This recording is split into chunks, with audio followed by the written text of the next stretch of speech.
السلام علیکم ناظرین، روحانی علوم کے اندر جتنی بھی مشقیں مراقبہ جات کرائے جاتے ہیں ان کا ماخذ جو ہے اللہ تعالیٰ کی کتاب قرآن مجید ہوتا ہے۔ آج میں آپ کو مراقبہ استقامت کے متعلق جو ہے بتاؤں گا۔ یہ مراقبہ جو ہے نہ صرف ملائکہ کا مشاہدہ کراتا ہے بلکہ انسان کے اندر ایسی کیفیات طاری کر دیتا ہے جس کے اندر خوف اور غم جو ہے بالکل نہیں ہوتا، اور انسان جو ہے باقاعدہ جنت کا مشاہدہ کرتا ہے۔ قرآن مجید کے اندر سورہ فصیلات کی آیت نمبر 30 میں اللہ تعالیٰ فرماتے ہیں ان الذین قالوا ربنا اللہ ثم استقاموا تتنزل علیہم الملائکۃ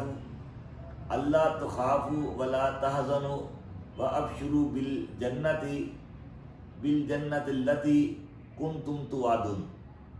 اس آیت کے اندر اللہ تعالیٰ فرماتے ہیں کہ وہ لوگ جنہوں نے یہ بات کہی کہ اللہ تعالیٰ ہی ہمارا رب ہے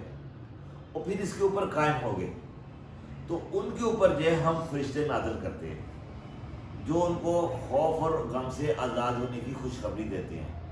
اور اس جنت کی خوشخبری دیتے ہیں جس کا متعلق وعدہ کیا گیا۔ اس کے اندر جس چیز کے اوپر زور دیا گیا ہے اس آیت کے اندر جو ہے جس بات کے اوپر وضاحت کی گئی ہے وہ آپ نے اللہ تعالیٰ کی ذات کے اندر جو ہے استقامت کے ساتھ قائم رہنا، یعنی کہ استقامت سے مراد یہ ہے کہ آپ کے ذہن کے اندر اللہ تعالیٰ کی ذات کے علاوہ کوئی دوسرا خیال نہ آئے تو آپ جو ہے حالت استقامت کے اندر ہے۔ ذہن کے اندر کوئی دوسرا خیال نہ آنا اور ذہن جو ہے اللہ تعالیٰ کی صفات کی طرف صفت ربوبیت کی طرف مرکوز ہو تو ہم جو ہے اس کو مراقبہ استقامت کہتے ہیں۔ جب ہم اللہ تعالیٰ کی ذات کو صفت ربوبیت کے اندر جو ہے دیکھتے ہیں اور ہمارا ذہن جو ہے مسلسل اس کے اوپر مرتکز رہتا ہے تو روحانی قوانین کے تحت جو ہے اللہ تعالیٰ کی صفات جو ہے آپ کی طرف نزول کرتی ہے۔ یہ صفات جو ہیں آپ کو نہ صرف غیبی دنیا، ماورائی دنیا، ارواح اور ملائکہ کا مشاہدہ کراتی ہیں۔ اللہ تعالیٰ فرماتے ہیں کہ جب ذہن کی یہ حالت مستحکم ہو جاتی ہے، استقامت میں آ جاتی ہے تو سالک جو ہے باقاعدہ جو ہے فرشتوں کو نزول ہوتا ہوا دیکھتا ہے اور اس کے اندر ایسی کیفیات طاری رہتی ہیں اللہ تعالیٰ کی قربت سے، اللہ تعالیٰ کے انوار سے، کہ وہ جو ہے اس کے اندر خوف اور غم کی کیفیت نکل جاتی ہے اور اس کے سامنے جو ہے جنت جو ہے، جنت کے انوارات، جنت کی روشنیاں، جنت کی فضا اور جنت کا ماحول جو ہے اس کے بالکل سامنے آ جاتا ہے۔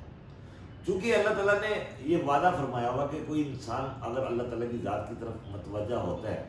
تو اس کو جو ہے خوف اور غم نہیں ہوگا اور اس کے اوپر اللہ تعالیٰ کے انعام و اکرام جو ہے وہ اس کے اوپر محیط ہو جائے گا۔ تو مراقبہ استقامت جو ہے جس میں بندے کا ذہن جو ہے اس چیز کی طرف مرکوز ہو جاتا ہے کہ اللہ تعالیٰ کی ذات کے علاوہ کائنات کے اندر کوئی ایسی ہستی نہیں جو اس کی پرورش کرتی ہے۔